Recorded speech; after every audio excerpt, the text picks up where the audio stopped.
Nuk e di, thot, sa është e vërtet, po kam dëgjuar që kiameti do të bëhet ditën e xuma në akşam, prandaj dhe pëlqejet që të thirret ikameti më një herë mbas ezanit, që të paktën të kemi fal namazin e akşamit. Po është e vërtet, i dërguari Allahu sallallahu alajhi wasallam ka thënë, dita më e mirë që ka krijuar Zoti ndër të gjitha ditët është dita e xuma.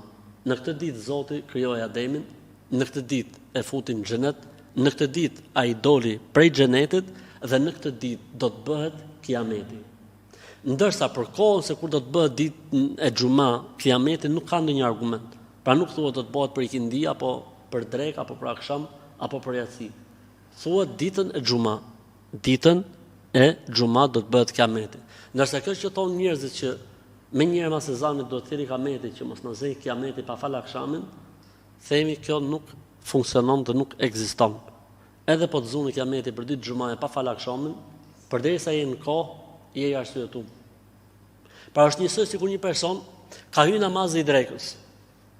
Dhe tha pa e fal mas 2 orësh, me që duke qenë nga dreka deri në ikindi janë 4 orë, edhe vdiq mas 1 orë e 45 minutash. Ky njeriu do të japë llogari tek Zoti pse se ka fal drekën fillim kohës? Jo. Po pse? Sepse ky ka pas kohë. Një grua ishte e pastër në namaz të drekës. Dhe mas 2 orësh kaloi e papastër. A obligohet që ta fali drekën kur të pastrohet, këtë drekën e kësaj dite? Jo. Nuk obligohet. Pse?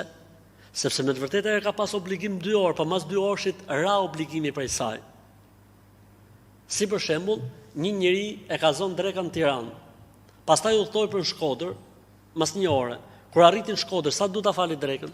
2 reka. Sepse ajo obligohet për atë që është në kohë dhe nuk obligohet për atë që ka kaluar. Po kështu dhe femra. Po kështu edhe nëse do të ishte pra kiameti ditën e xuma mas akşamit, dhe ne e vonum akşamin 10 minuta nga ezani apo i çaj e kore. Dhe u bë kiameti, s'kena për të llogari tek Zoti, sepse kjo s'është në dorën tonë, ne kemi qenë në kohë. Kemi qenë në kohë për ta fal akşamin.